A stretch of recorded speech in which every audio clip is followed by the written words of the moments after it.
tell you something. Prayer meetings are those kinds of meetings, and this is not part of my message, but I feel this. But prayer meetings are one of those kinds of meetings that you usually don't get a whole lot to show up because prayer becomes work. If we had more people that would understand that the way to build a church is right here on your knees. That the way to build a marriage is right here on your knees. That the way to build a relationship with God is right here on your knees. That when that work inside of you, that when God says, I will perform that work that I started in you until the day of Jesus Christ, you got to understand that there comes a time when we got to get into that mode that now, instead of fasting, when you talk about fasting in a church, you know what some people do? They like, oh man, really? I work hard all day, preacher. You know, I can't afford to miss a meal. I'll get weak. I may pass out.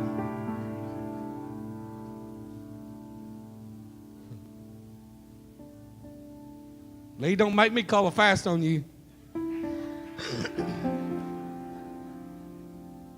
That fasting, talking about fasting now becomes, listen to me, my God, Lord help me, I'm talking to the pastor now. It becomes an annual event once a year. Fasting used to be a lifestyle for the believer. They used to fast and pray. The church now feast and play.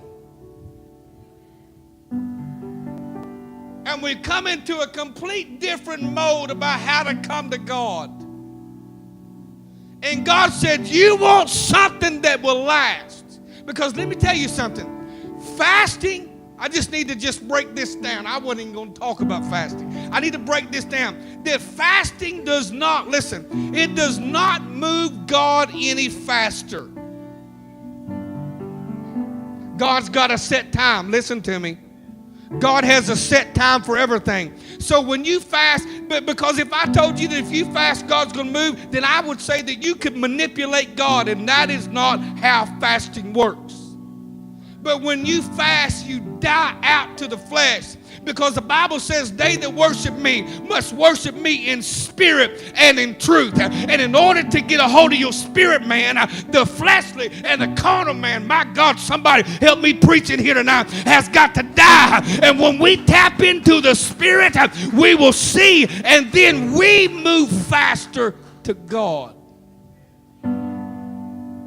The Bible says, lay aside every weight that would so easily beset you. There were some things that's not sin, but they weight you down. Anybody ever tried to run with weight on? My boy took me into Walmart several months ago, and he said, Daddy, let's buy some ankle weights. I said, let's do it, son. I was feeling good about it. Woo, let's do it, son. He said, okay. And so he gets these 10-pound weights, and he puts them on his leg, but he's got legs like a tree trunk. Y'all seen Tanner? He's like that big around. And he puts them weights on, and he's running around there. He said, Dad, these feel good. He puts them on these little old bird legs, and I wrap them around my legs, and I'm like, and I said, son, are you crazy?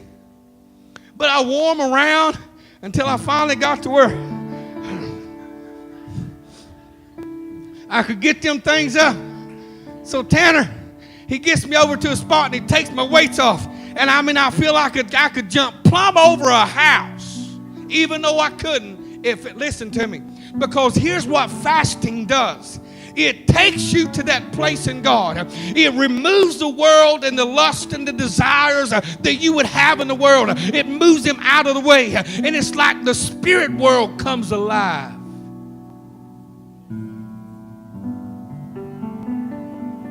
Would anybody like to fast? I got 3 honest people in here tonight. Fasting becomes that thing where you seek the face of God.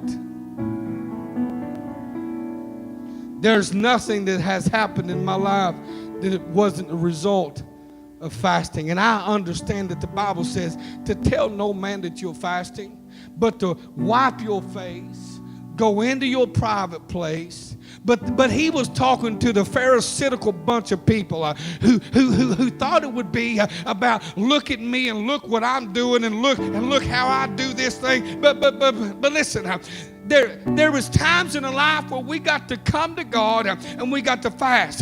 Listen to me. Everybody say, I love the preacher. I'm coming to a close. Oh, I knew y'all say it loud then. We come up with all of these gimmicks and these ways so that we can pacify the people.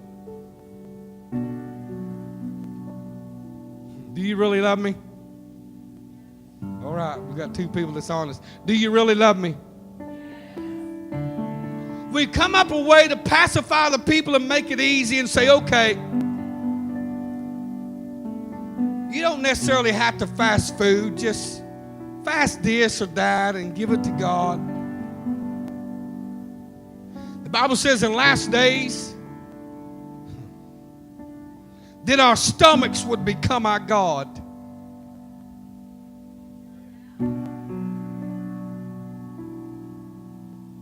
We may not have very much nice things in Pittsburgh, but I guarantee you we got a bunch of restaurants popping up.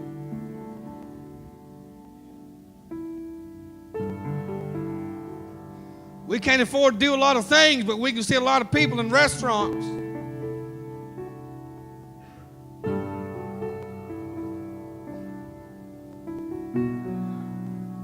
That work stirring up in you, that desire to see a move of God. We're always wanting somebody else to just get it. We played around with it long enough. We know what Bible to buy. We know what t-shirt to wear. We know what bumper sticker to put on our car.